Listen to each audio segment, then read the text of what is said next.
Alright, so to start off, I am concealing my eyebrows. Now, normally I would glue them down with a glue stick before putting the concealer on, just to hide them a little bit more, or even use an orange color corrector just to get rid of the shape so that it looks more like Sedusa. However, I did not have a fresh glue stick when I opened my drawer. My glue stick had completely dried out, so I'm just using a higher coverage concealer to cover my natural brows. I have pretty thin brows, so it's not hard for me to cover them, but it'll still peek out from under the white paint. So now going in with my white cream paint and a sponge. If you are just getting into body painting or face painting, the biggest thing I have learned is that white is the hardest to work with. However, there's ways around it. So I start with a lot of paint and thin out rather than doing a thin amount and trying to build. I find it just saves me time if I kind of go in heavy handed because I know I'm going to want a very stark white full coverage kind of thing.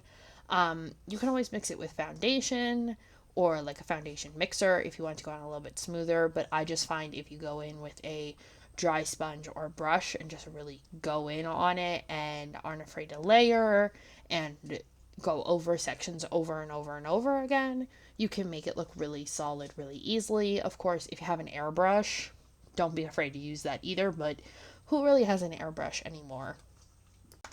And hindsight is 2020. Looking back now, I would definitely do probably my chest and neck before doing my face.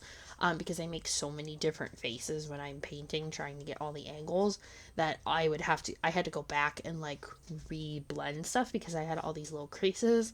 I'm also out of powder, so if you are someone who is trying to do this look for Halloween, get yourself a good translucent or even white powder and really layer that on top of everything because you're going to want it and need it to keep everything from creasing and keeping it in place. But Sedusa has an all white body, so I had to white myself out. If you're doing a look like this where you're going to be changing color of your skin with paint, I suggest going an inch or two beyond your neckline, your sleeve line, your straps, like whatever you may have, because if it shifts, it's going to leave that. Obviously, you're going to have skin that you didn't paint. It's going to leave a weird line. So, if you really want your effect to stay strong, just go a couple inches beyond the hemlines and your seams. It won't hurt anything with paint like this. It doesn't stain. Just make sure you're using something washable. Anything water activated usually comes out of clothes pretty easily. So, just check like your labels and stuff. I will say the hardest part of this is getting your arms painted just because there's so much room.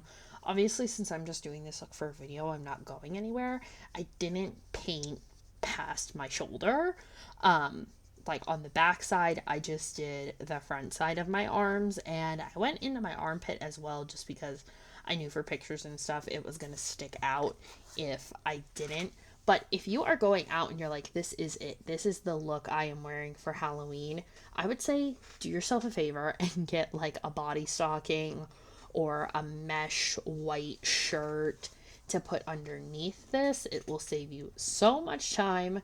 But if you're really committed to the bit, good on you. Just buy a lot of white paint. This look took up so much white paint, and Athena's trying to eat my microphone right now. So if you hear her snorting, that is her in my microphone because when I filmed this, well, when I filmed this, I hadn't even gotten her yet. But as I'm doing this voiceover, she's only 8 weeks old. So she'll be so big by the time this comes out. It's crazy. So you can't really tell here, like you can see a lot of seams, but I went over this paint over and over and over again just so that it was as seamless as I could get it. And I did my eyelids last just because sometimes when I get paint in my eyes, it's hard to see. And also my eyelids crease real bad. So I patted on the paint and then I took my finger and packed on a bunch of matte white eyeshadow. And then this is totally optional, but I added some white body shimmer just so I would have a little bit more dimension and shine.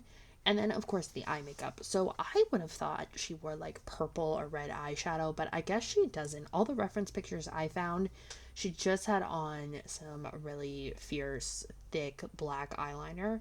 So that's all I did. She does have a pretty dramatic wing, so I did go with that. And remember, this is a cartoon character, so you want these black lines to really stand out and be cartoonish. I mean, I guess it's live action, more realistic, kind of.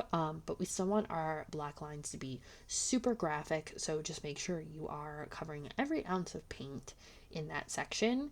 And then I threw on some mascara just to make my lashes really pop.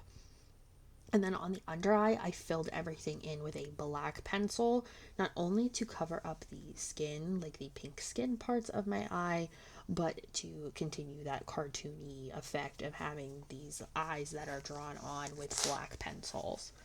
And you're going to hear Athena's snorts here too. And then, of course, I threw on my wig cap, which is very difficult when you have painted your whole body. I should have done this first. But I also threw on some false lashes after I did my wig cap, and then, of course, a bright red lip. Now, the finishing touches, I added her freckles. She just has 3 freckles on each cheek, and they are black. This would be a really fun costume to do with somebody if you had them dress up as I'm a good person, and then you dress up as the alter ego of Athena. Or not Athena. You can see where my head is. Sedusa. Because I got Athena in my lap. But I threw on this wig, which is just my usual black wig that I just put a bunch of hair ties in to create that hair that's almost like alive and moving in all different directions. You can also do this with wire. I just didn't have any on hand when I was working on this wig. So I just used a bunch of little hair ties. And then the red opera gloves are actually from Amazon. I will say they do run small. So if you're someone who has bigger arms like me, I would suggest either getting a shorter pair of red gloves and just sewing them to the sleeves of a red t-shirt that fits you very well, or looking for a bigger size glove. So the costume as a whole is super simple. I just put on black tights and my red bathing suit, and then I just got some red fishnets and red thigh highs to recreate her black tights with her fishnets with her boots. And it's super easy. All of it is from Amazon, I'm pretty sure. I've had the bathing suit for a while though. And yeah, this is basically it. So if you guys do this look, let me know. I'd love to see how it turns out, and I'll see you in the next one. Bye.